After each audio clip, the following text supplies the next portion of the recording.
वज़ीर-ए-आज़म की साबिक सदर आसिफ जरदारी को बंदूक की धमकी देना और आसफा बीबी पर हमला नाकाबिले बर्दाश्त हैं।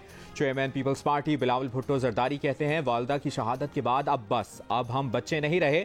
हमने बंदूक इस्तेमाल नहीं की, लेकिन बंदूक इस्तेमाल करना जानते हैं। हम पुरअमन आदमी हैं, पुरअमन रहेंगे। जो समझते हैं हम डर जाएंगे वो जान ले, हमारे अंदर शहीदों का खून है। अवाम ने अदम एतमाद का फैसला सुना दिया। अवाम ने सिलेक्टेड को मुसरत कर दिया है।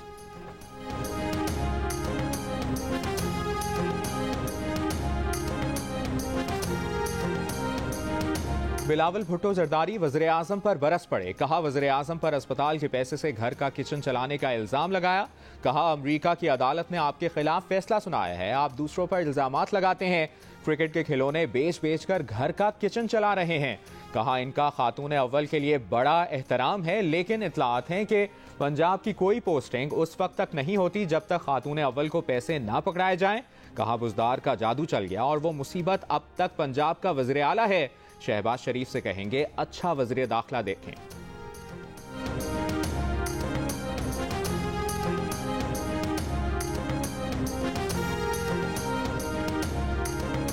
ऑपोजिशन जो चाहे करे, वज़ीर-ए-आज़म को कामयाबी होगी। अप्रैल में इनका अप्रैल फूल मनाएंगे। वफाकी वज़ीर इत्तलात शेख रशीद अहमद का दावा।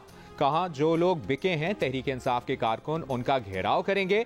हॉर्स ट्रेडिंग को खत्म करने के लिए स्पीकर को इख्तियारात दिए हैं। एक दूसरे का पोस्टमार्टम करने वाले मुखालफीन आज इकट्ठे हो गए। ना छांगा मांगा है न मरी जहां लोगों को छुपाया जाए। ऑपोजिशन को 172 अफराद को लेकर असेंबली आना है।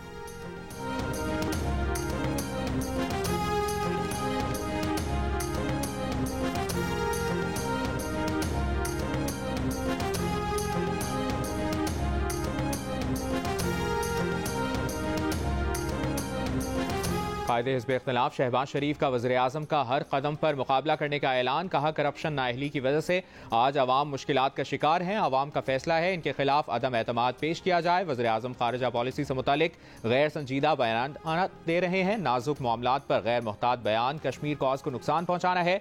यूरोपीय यूनियन और अमरीका का मामला सबके सामने है। गैर संजीदा बयानात से हमारी साख मजरूह हो रही है।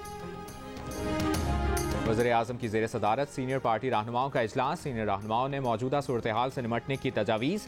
इत्तेहादियों की जानिब से दी गई यकीन दहानियों पर इत्मीनान का इजहार। अदम एतमाद की तहरीक के कानूनी पहलुओं का जायजा लिया गया। इत्तेहादियों से होने वाली मुलाकातों पर तफसीली गुफ्तगू।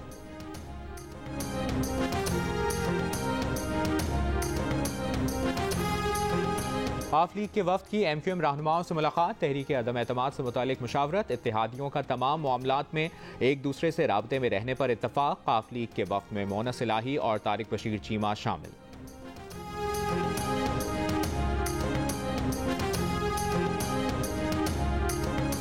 वज़ीर खजाना शौकत तरीन कहते हैं कि कोरोना से निमटने के लिए पाकिस्तान की मैनेजमेंट का शुमार दुनिया के पहले 3 ममालिक में होता है। हमें दरामदात और बरामदात में तवाज़ुन लाना होगा। कहा, पाकिस्तान में फसलें गुज़श्ता साल से बेहतर हैं। पाकिस्तान मुआशी इस्तेहकाम की तरफ जा रहा है।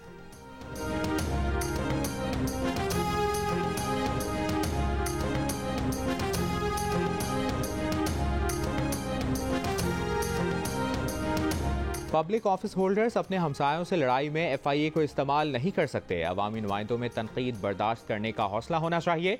इस्लामाबाद हाई कोर्ट के PTI MNA कंवल शोजब के पड़ोसी से झगड़े पर FIA की कार्रवाई के खिलाफ केस की समाअत के दौरान रिमार्क्स। कंवल शोजब ने कहा कि वो FIA को उनके शौहर की जानिब से दरख्वास्त दी गई है। क्या वो बनी गाला में सर्विसेज देती हैं? इनके खिलाफ वीलॉग में बातें की गई। Chief justice Islamabad high court Athar Minallah ने कहा कि इस केस को मेरिट पर सुन लेते हैं।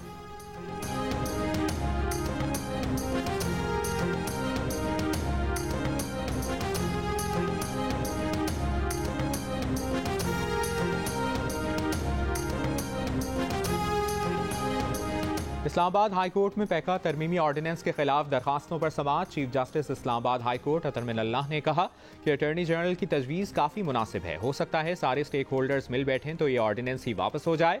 तरमीमी ऑर्डिनेंस से पहले जो कानून था उसके तहत कोई कार्रवाई नहीं रोकेंगे। मोहसिन बेग केस में डायरेक्टर FIA नहीं बता सके कि क्या केस बनता है। अगर यही पोजीशन रही तो फिर सारे सियासतदान और वीलॉगर्स भी अंदर होंगे। PFUJ के वकील ने कहा कि हम इनके साथ बैठने को तैयार हैं। अटॉर्नी जनरल ने यकीन दहानी कराई कि FIA सेक्शन 20 के तहत किसी को गिरफ्तार नहीं करेगी। PBA, PFUJ समेत दीगर सहाफती तंजीमें और सीनियर सहाफ़ी दरख्वास्त गुजार हैं।